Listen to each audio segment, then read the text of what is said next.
So today I'll be talking about the power of having a speak up culture, having environments where employees' voice is welcome, and it's really good for business. Wow. What? Okay, red light means we're on. And we're live. We're live. We're live. We're here. We're here. We're live. Live from our basements. Hello, LinkedIn universe. So good to have so many of you here. Hello, everyone. Steven Shadletsky here. Delighted to be with you again.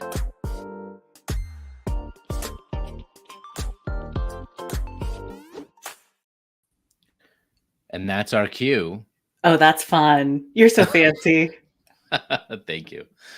Big ups to Ale on my team for making that real for us. And we're here. We are live. And I'm so delighted to be here with Elaine Lynn Herring. Welcome to the show. Thank you. Thanks for having me. Amazing. So I feel like my life is full of LinkedIn connections gone well. You are definitely one of those examples where we were having this conversation before we started of, wait a second, how did we meet? Where did we meet? And you were on your merry way posting about the things that you post, and a mutual friend, we think it was Minette Norman, who should be here. So if you're here, Minette, please hop into the chat and say hi. Take credit if it's you. Take credit if it's not you. Or give credit to somebody else, whatever you wish. But yeah, someone connected us saying, you should check out each other's work. And we did our collective searching and Googling and went, ooh. And it has been such a joy following along your journey and your words. Every time you post something, I'm like, damn, that's good. I love the eloquence and the perspective that you come from. So you have a book coming out next week. Is that right? Or the end of this week? Next week? March What's 19th, the stateside. 19th? Fantastic. And the book is called Unlearning Silence. And for those who know me, you know that I came out with a book last fall called Speak Up Culture. And my work is all about how can leaders create the environment where people feel that it is both safe and worth it to speak up. And you come from this totally different angle, but yet I feel like we arrive at the same place. Sort of the origin of your work is why there's so much influence and power going in the direction of keeping us silent, and how the opportunities we have when we unlearn silence. And for some of us, it might be easier to unlearn silence. And for others, it might be really hard. And there's so many things working against them or us to stay silent. But yeah, I'd love to hear from your perspective, sort of the different angles we come from. And as we're doing that, if you're joining us, please feel free to hop into the chat, say hello, let us know where you're joining us from, and please do ask questions and make comments along the way, because we want to make this as interactive as possible. So yes, Elaine, I'd love for you to sort of share the angle that your work comes from and how we intersect, and also where we, can diverge but complement, perhaps. Yeah. Absolutely. Part of unlearning silence is also noticing the emotions and nervousness where there might be any. And so I'll start there, which is I was nervous to interact with you. Ooh. Oh, there's a guy talking about speak up culture, right? When leaders listen, remind me of the final tagline. When leaders truly listen, people step up. Yes. And I was like, oh, I wonder if Shed... I think you weren't Shed at that point. You were just Steven. I wonder if Steven's going to take issue because I'm posting things like, just speak up is horrible advice. And then we spoke and you were not Steven, you were Shed. And really realized, oh, we're getting at the same place from different angles. And I've so appreciated how you have showed up and amplified. And I think our conversation is really rich. Right? Because from the outside, it may seem like we are butting heads and in for a good debate. And I think we're really trying to solve for the same thing. Yeah. Well, Right. and it became very obvious very early on that there wasn't this. We were actually in favor. We both want the same thing. We want organizations in which people do speak up because they feel that it's safe and worth it to do so. Totally. And that's not the version of society and organizational culture that we live in today at a macro level. Yeah. And so, yes, Yeah.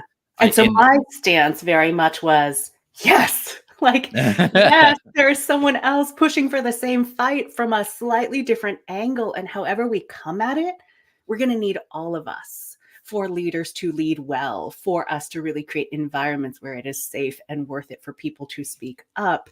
And I really wanted to look at the undercurrent or undertow. I don't know, I'm Mm. using ocean analogies and I really shouldn't be.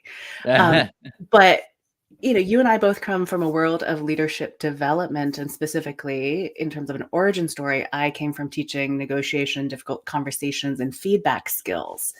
And then made the observation of, even though we're teaching those broadly across industries, geographies, and the tools themselves are useful, some people still don't negotiate or have the difficult conversation or give or receive feedback.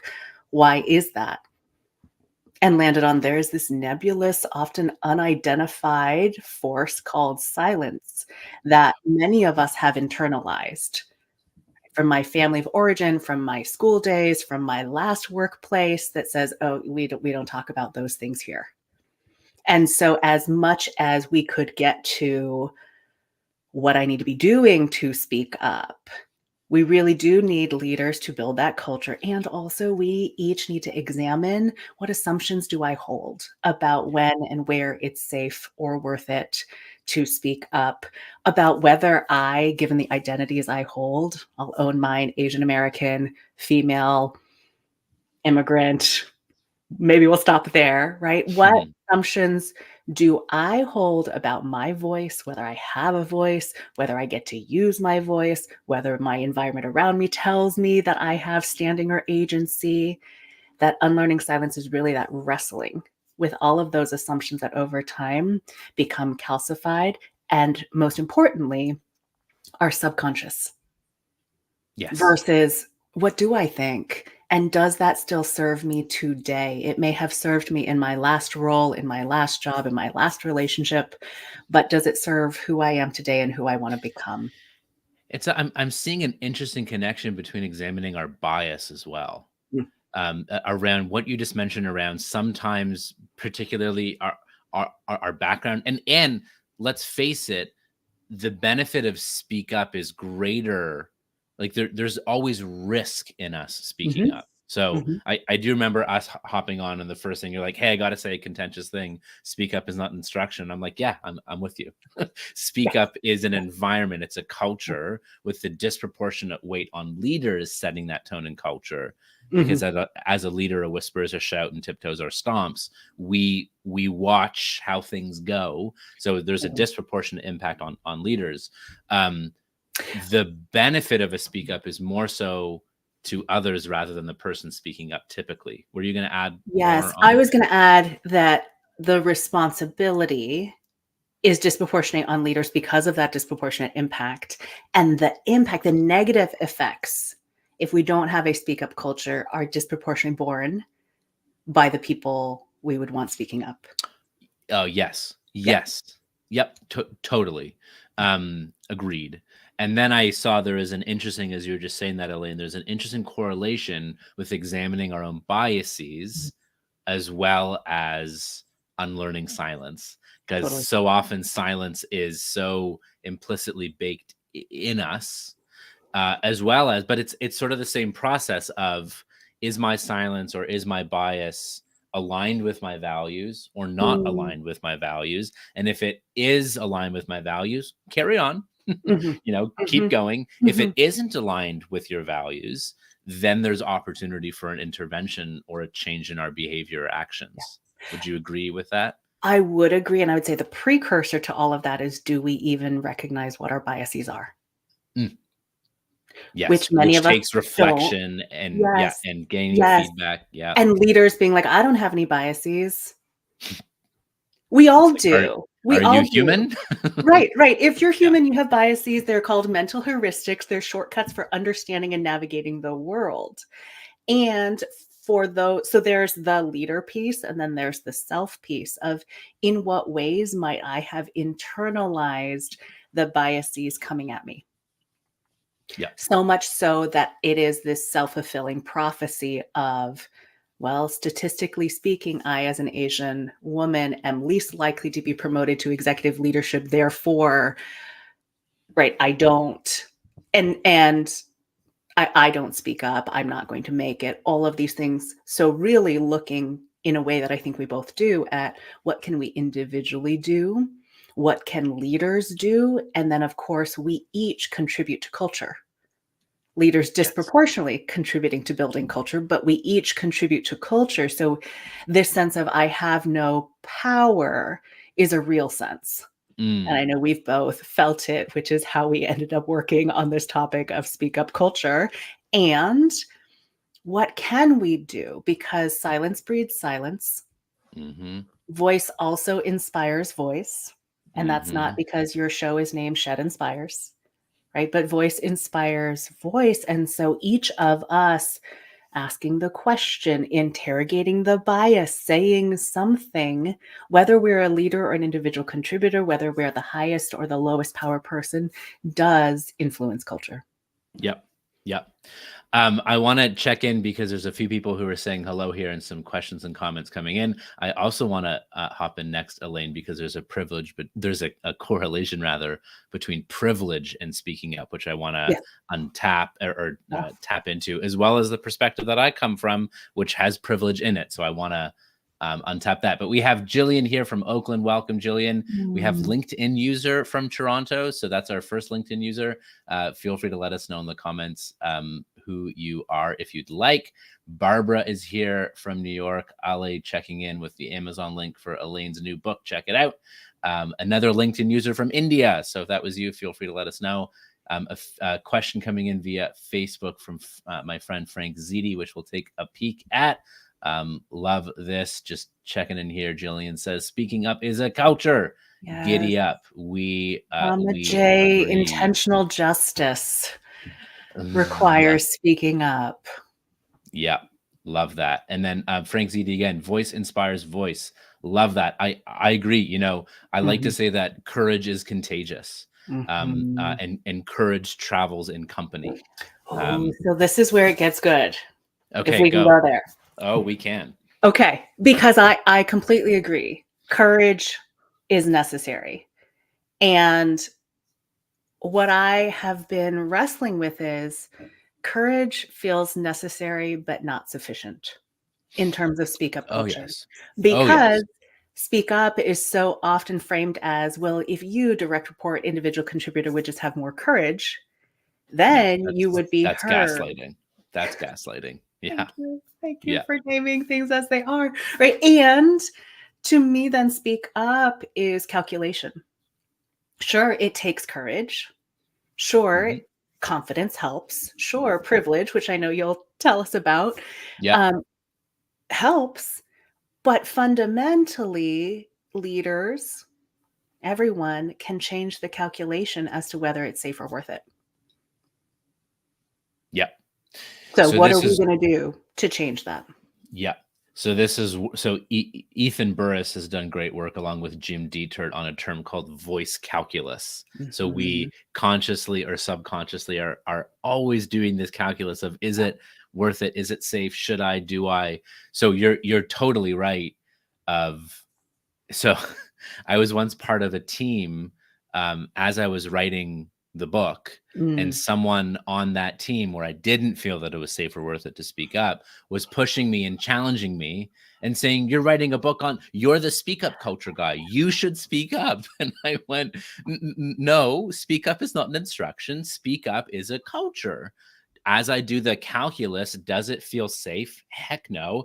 Does it feel worth it? No. I've tried. I've been burned before, been burned multiple times, and I've seen tons of people around me get burned. Why go back to that well that is dry? Yep. That is an unhappy marriage of what's that? Sorry, definition of insanity. Yeah. Yeah. And I call that an unhappy marriage between fear and apathy. So, okay, let's talk about privilege, because as I was writing this book and aware that I'm a white heterosexual male, Jewish and with a stutter, so it's not all rosy here, given current context and current events as well. but I'm very aware that my psychological safety backpack Mm. is quite good, and I've got a lot of wind at my back. There's a piece that I highlighted and loved in your book called "This Is Not a Pass," Yeah. where I read it and I was like, okay, here we go, which is my responsibility, all of our responsibility, to examine how much privilege do we have. And privilege is not hall pass or excuse for silence. In fact, privilege is a ticket and responsibility for us to Mhm. use the social capital we have in whatever construct to bear more of the burden and responsibility of that privilege or leadership, to go, all right, I'm going to say it because it needs to be said. Yeah. Privilege just means that you don't struggle in that same way. You don't have that same knock.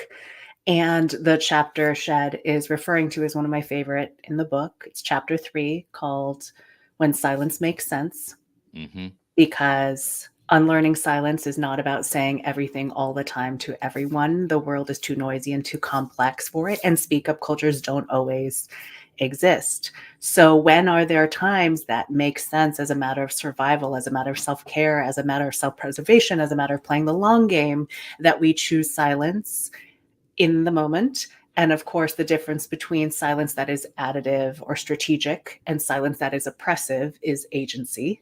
Do you get to choose? Is there a real choice there? Or is silence the only choice because it's chosen for you as a prerequisite for staying on this team, for Oh, example? very, very well said. And This Is Not a Yep. Path was my like, oh, people are going to misinterpret this. Mhm. Right? Like, oh, she says I get to stay silent. I'm good. Yeah. And it's not a pass. It is a heartfelt invitation for each of us to interrogate: what privilege do we carry? What costs can we bear? Costs don't have to be a deterrent. The calculation may still end up being, oh, it's worth it because of human dignity, because of building the culture going forward, because of avoiding a Boeing or a Challenger, any of these situations earlier on. Yes. Right? Things come to light. It's just a question of when and how much friction and pain and damage happens on the path to getting there. Mm-hmm. So absolutely, this call of in what ways might I use my own social capital Mm-hmm. to shape the world in the way I want it to be? And I have tremendous privilege as well, right? Coming from Harvard Law School, from the education, from the perception of that institution. And how do we use whatever privilege we have to make it easier for each other? And that's the beauty of speak up culture. The responsibility is not single-handedly on any single person, Mm-hmm. but all right, you need to step back and rest today. Great. It doesn't matter because I'm going to disrupt it. I'm going to call out that bias. I'm going to say the thing. And we each take turns, really builds this much healthier culture than the responsibility so many of us often feel of, if I don't say anything, nothing's going to happen, because A, I'm the only one who sees it, B, I'm the only one who might be willing to actually say it, and C, I'm like burned out and going to get kicked out anyways. Right? This Yes. collective responsibility. Yes. Well, this is part of allyship that you speak to, which is, when you build awareness of that, it's not dependent upon only one or a few people, Mhm. that we take a collective responsibility Yeah. to speak up, to call it in, call it out, whatever it might be. Mhm.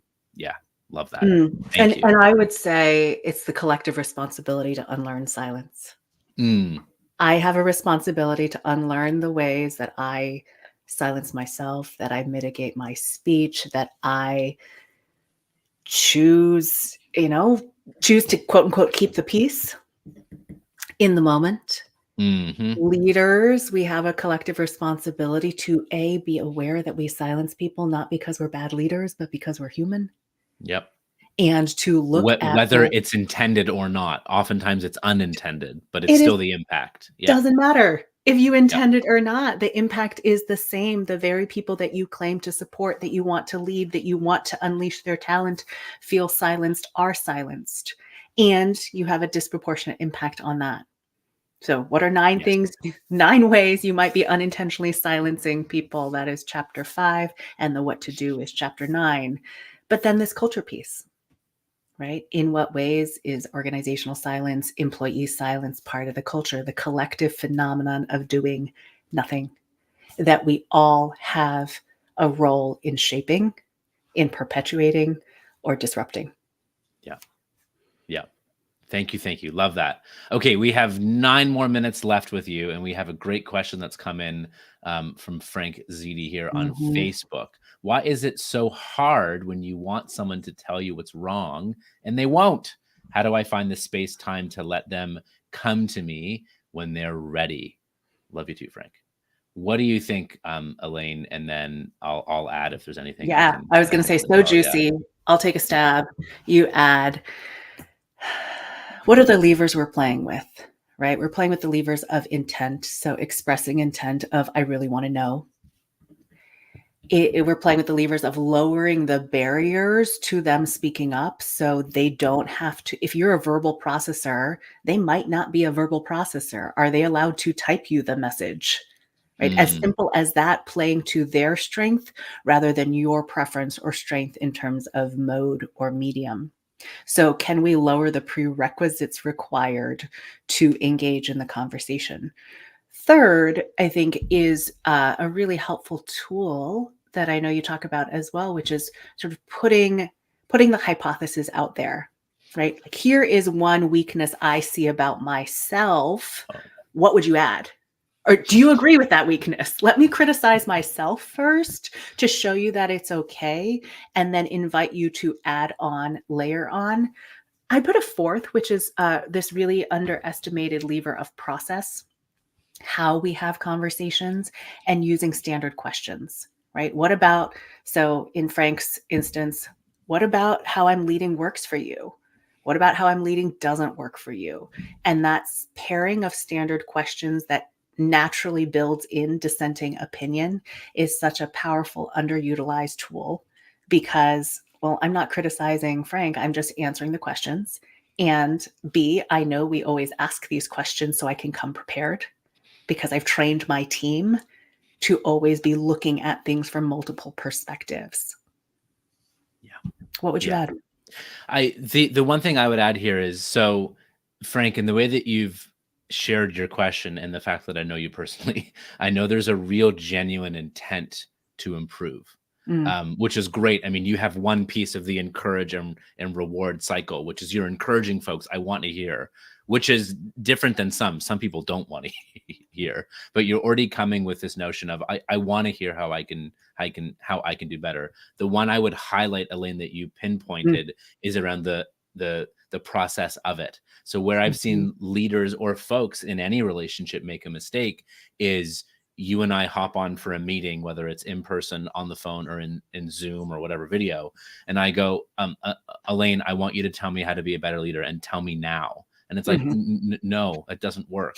I think we need to lean into that platinum rule, not just the golden Mhm, rule, right? Golden mhm, rule is good for our collective 5 and 6 year olds, which is treat others the way you wish to be treated. Basic respect. Very fine for a kid who's in kindergarten, but for mhm, us adults, we should strive to lean into that platinum rule, which is treat others the way they wish to be treated. mhm, So if I have a hunch that someone would prefer to either not tell me the feedback, that's fine, but how can I make it as easy, safe, worth it as mhm. possible for them to share that feedback? I'm working on these things. I would love your input on how I can get better in a Yeah. modality that works for you. And that piece that you mentioned about reward is also really important because what gets rewarded becomes the rule. And by reward, it's not like your merit bonus, right? Reward is the consequence or the reaction. Are we still going to be in okay relationship after this? Which, if Frank is saying, thank you so much for telling me, for taking the risk, and also let me follow up and show you that it had an impact, right? And that could be a process management move in the moment of, let me sleep on this or let me chew on this for a week and come back to you. Or I'm going to keep it on my list, maybe of things to work on next quarter, but something that shows the person who took the risk to share their candid feedback, it shows them that it's not just going into the void. Because when things go in the void, it's like, well, that was useless. Yep. I guess Yeah. Frank's good intent that he expressed really not true. And then also I'd go a step further of in the book I propose having unlearning silence be a leadership competency. And you and I have talked a lot about this on LinkedIn and elsewhere, but do you promote people who don't build speak up cultures? Do you promote people who receive feedback well, right? What are you literally rewarding? Yeah. In addition to the softer rewards of continuing to be invited to the meeting. Yeah. And that really does make all the difference.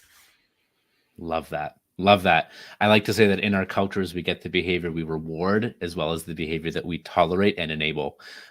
So I've seen so many organizations create, great values and behaviors list, even go on to say, here's our wonderful, wonderfully designed leadership behavior matrix. And it's like, great. Do you use it? And do you actually hire and promote based on those leadership behaviors? Or is it simply a slide? We do, except for. Yeah. And that except for is that tolerating that undermines it. Yeah. Okay. We have one more great question here. It is a simple, yet I think a profound question. And then we're going to wrap up and send Elaine on her merry way because she's got a full schedule sharing the message from this book, which I love. So a message from Kim. How do you think speaking up can help build trust within a corporate culture? Elaine, do you have initial thoughts, or I'm happy to go first this time if you prefer? I'll do initial thoughts because I think we could do an entire live 30 minutes on this. Next time. Yeah. Coming next time. We'll answer Kim's question. You cannot, that's a trailer if we ever needed one. You cannot have psychological safety. You cannot have trust if you cannot speak up. And so if you don't have a speak up culture, you inherently have a culture of silence, which we know does not lead to good things. And so the question is and because so many of us have worked on teams with cultures of silence, anytime we enter a new team, we're looking around, right? Is this team any different? And you actually have the gravity and the baggage of past experiences. So I would argue that we almost start from a default of a culture of silence now and have to work uphill actively with leaders in particular, with their actions, not just their words, creating a culture of voice. Because everyone's asking that question of, can I trust this culture? Can I trust this system to be able to say the things that need to be said, to be able to give and receive the candid feedback? What are you really going to reward? What would you add? I mean, you were insinuating, and again, we agree. So sorry, we're not creating more entertainment here, perhaps by vehemently disagreeing. We agree. You could start beatboxing now, Shed. I think, Kim, for me, the question actually should be reversed. How can building trust enable us speaking up? I think trust is actually trust and psychological safety and a perception of positive impact are actually the inputs to give us a speak up culture as an output. So I actually think speaking up may actually deter a culture if the culture isn't ready for it. Speaking up can have folks be punished if the culture isn't ready for it. So I actually think what we should be exploring is how can building trust as an input be a conduit to creating a culture in which people can speak up and be encouraged and rewarded that it's safe and worth it to do so. So I'd actually flip it. And you can tune into Shed's next live on how to do that. With Elaine. I knew this time would fly, and it has. I'm so grateful for your work, for you as a human being, for our friendship. And I only wish you the best with the launch of this book. I know it is going to impact so many. Please check out Elaine's new book coming out next week, March 19th, stateside, Unlearning Silence. Elaine, any closing words from you before we end this live? I think a closing invitation. And I'll dare to speak for both of us, Shed, so correct me if you want to dissent here for the juicy part, which is this invitation that each of us really, in unlearning our own silence, has a contribution to building that speak up culture, that culture of safety, that, as the tagline of my book says, how to speak your mind, unleash talent, and live more fully. For leaders, right? How do we really unleash everyone else's talents and our own, and for each of us to live fully, meaningfully, intentional lives? That's the opportunity. That's the hope here. I love that. I love that. I just want to share out loud. So the two things are coming up for me. So I grew up with a stutter, so I know intimately what it feels like to be voiceless. The Mhm. other is I was in a culture where I got silenced, and I had so much. It was so easy for me to speak up in many contexts previously to that, and it wasn't until I lost it that I realized how important it is. Yes. So I thank you for your work. I thank you that it comes from different angles, and yet we meet in the middle. Unlearning silence and speak up culture go hand in hand. So just so delighted to have this conversation and so delighted to collaborate with you, Elaine. Please check out the book, Unlearning Silence, and we'll see you again soon. Thanks, Shed. See you all soon.